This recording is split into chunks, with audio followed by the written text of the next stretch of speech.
जो कौम अपना इतिहास नहीं जानती वो कभी इतिहास नहीं बना सकती। नमस्कार, मैं निधि रतन और आप देख रहे हैं नेशनल दस्तक।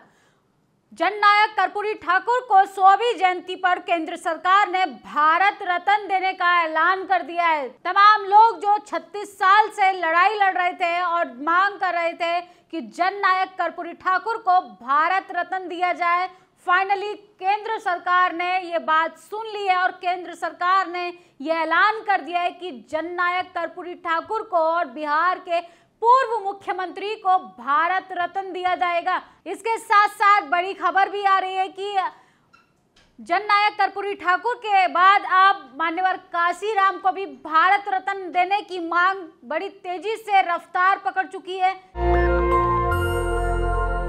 सोशल मीडिया पर लोग, बहुजन समाज के लोग अब लगातार मांग कर रहे हैं कि बहुजन समाज के जननायक मान्यवर काशीराम जी को भी अब भारत रत्न दिया जाए, क्योंकि उन्होंने भी तमाम लोगों के लिए संघर्ष किया, अपनी राजनीतिक भागीदारी के लिए तमाम तरीके की लड़ाइयां लड़ी। भारत रत्न दिलवाने की लगातार मांग की जा रही है और इस पे लगातार लोग लिख रहे हैं। सुप्रीमो मायावती ने जननायक कर्पूरी ठाकुर की जयंती पर लिखते हुए मान्यवर काशीराम को भारत रत्न देने की केंद्र सरकार से मांग की है। देश में खास कर अति पिछड़ों को उनके संवैधानिक हक के लिए आजीवन कड़ा संघर्ष करके उन्हें सामाजिक न्याय व समानता का जीवन दिलाने वाले जननायक श्री कर्पूरी ठाकुर जी को आज उनकी 100वीं जयंती पर आपार श्रद्धा सुमन अर्पित। बिहार के 2 मुख्यमंत्री रहे देश के ऐसे महान व्यक्तित्व श्री कर्पूरी ठाकुर को देर से ही सही अब भारत रत्न की उपाधि से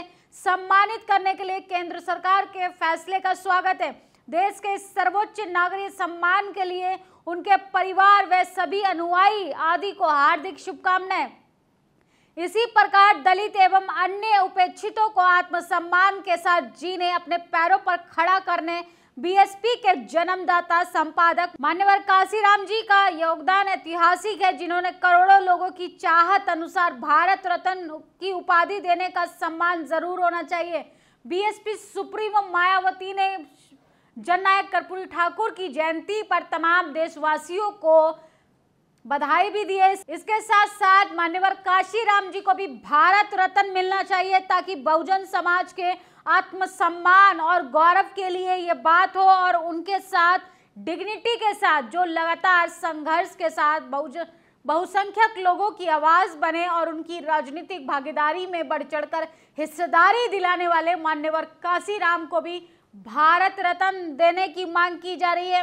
और लगातार बहुजन समाज के लोग अब पूर्व मुख्यमंत्री कर्पूरी ठाकुर के साथ साथ लगातार अब मान्यवर काशीराम को भी भारत रत्न दिया जाए, इस तरीके की आप ट्विटर पे ट्रेंड देख सकते हैं कि किस तरीके से भारत रत्न दिया जा रहा है जननायक कर्पूरी ठाकुर को। उसी प्रकार देश के उन तमाम बहुजन महापुरुषों को भी केंद्र सरकार को सम्मानित करना होगा। भारत रत्न देश का सर्वोच्च नागरिकों को दिया जाता है, जिसमें से पूर्व सीएम कर्पूरी ठाकुर को केंद्र सरकार ने चुना और बिहार के पूर्व सीएम और जननायक कर्पूरी ठाकुर को भारत रत्न देने की अपील कर चुकी है केंद्र सरकार। इसके साथ साथ न्यूज भी लिख रहा है, बसपा अध्यक्ष मायावती ने मान्यवर काशीराम को भारत रत्न देने की मांग की। बिहार के पूर्व सीएम कर्पूरी ठाकुर को भारत रत्न अवार्ड दिए जाने का स्वागत करते हुए ट्विटर पर लिखा, दलितों एवं उपेक्षित वर्गों को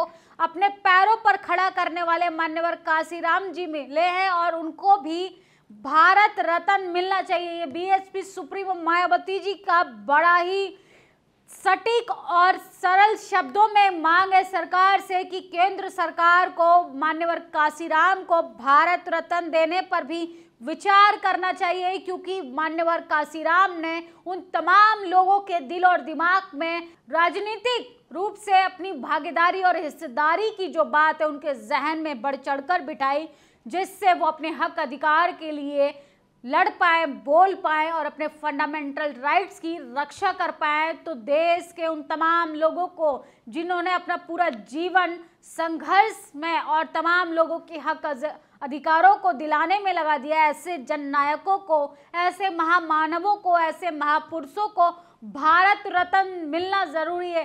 किस तरीके से बिहार के पूर्व सीएम कर्पूरी ठाकुर को केंद्र सरकार ने भारत रत्न देने का ऐलान किया है। ये काफी ज्यादा ऐतिहासिक है और केंद्र सरकार का लोग स्वागत कर रहे हैं, लेकिन कुछ मनुवादी विचारधारा के लोग भारतीय जनता पार्टी को दोगली विचारधारा की पार्टी बता रहे हैं।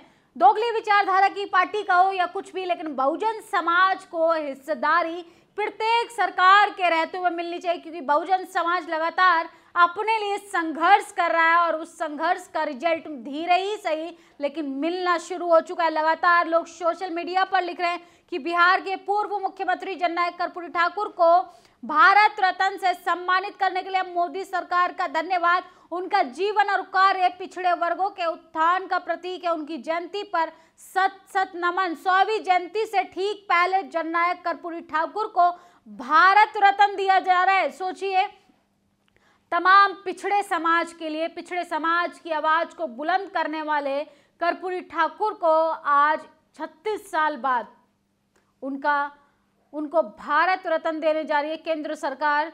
हालांकि ये भारतीय जनता पार्टी का पॉलिटिकल स्टंट हो सकता है, क्योंकि कुछ लोगों को उन्होंने धर्म के नाम पे लॉलीपॉप पकड़ा दिया अयोध्या मंदिर बना के, और कुछ सोशल जस्टिस के जो हितैषी हैं उनको कर्पूरी ठाकुर को भारत रत्न देकर वोट बैंक की राजनीति भारतीय जनता पार्टी बहुत अच्छे से करना जानती है। भारतीय जनता पार्टी के लोग ये अच्छे से जानते हैं कि कैसे हमें वोट के टाइम पे लोगों की भावनाओं के साथ खेलना है। लेकिन केंद्र सरकार का, ना कि ये मोदी सरकार का फैसला, बल्कि केंद्र सरकार का ये फैसला, और केंद्र सरकार के इस फैसले का प्रत्येक नागरिक को सम्मान करना चाहिए कि बिहार के पूर्व मुख्यमंत्री जननायक कर्पूरी ठाकुर को भारत रत्न देने का ऐलान किया है। इसके साथ साथ मान्यवर काशीराम के तमाम संघर्षों को याद कर भारत सरकार को एक बार विचार विमर्श करना चाहिए और एक बार सोचना चाहिए गंभीरता से कि किस तरीके से देश के नेता मान्यवर काशीराम को भी भारत रत्न दिया जाए। तमाम बहुजन समाज के लोग बढ़ चढ़कर ये मांग कर रहे हैं। सोशल मीडिया पर ये ट्रेंड चला रहे हैं कि देश के बहुसंख्यक लोगों की आवाज को बुलंद करने वाले जननायक मान्यवर काशीराम को भी भारत रत्न दिया जाए। बीएसपी सुप्रीमो मायावती ने केंद्र सरकार से यह बहुत बड़ी अपील की और तमाम लोगों को इस देश के एसटी एससी माइनॉरिटी समाज को अपने हक अधिकार के लिए, सम्मान के लिए भारत रत्न की मांग करनी चाहिए। इस वीडियो पर आपकी क्या प्रतिक्रिया है, कमेंट बॉक्स में जरूर बताएं कि मान्यवर काशीराम को भी भारत रत्न दिलाने के लिए जो लोग चाहते हैं वो कमेंट बॉक्स में लिखकर अपनी भागीदारी साबित कीजिए, क्योंकि आप अपनी आवाज बुलंद करेंगे तो सरकार पर दबाव बनेगा और अपने हक अधिकार सुनिश्चित करने के लिए आपको बोलना पड़ेगा, लड़ना पड़ेगा। इस सरकार से आपको भागीदारी के लिए सवाल भी करना पड़ेगा। शुक्रिया। नेशनल दस्तक की आपसे गुजारिश है कि अगर इसको बचाना चाहते हैं तो नेशनल दस्तक को सब्सक्राइब करने के लिए रेड कलर के सब्सक्राइब बटन को दबाएं, फिर बेल आइकन की घंटी दबाएं। नेशनल दस्तक को बचाने के लिए बहुत जरूरी है कि हर खबर को शेयर करें, लाइक करें, कमेंट जरूर करें।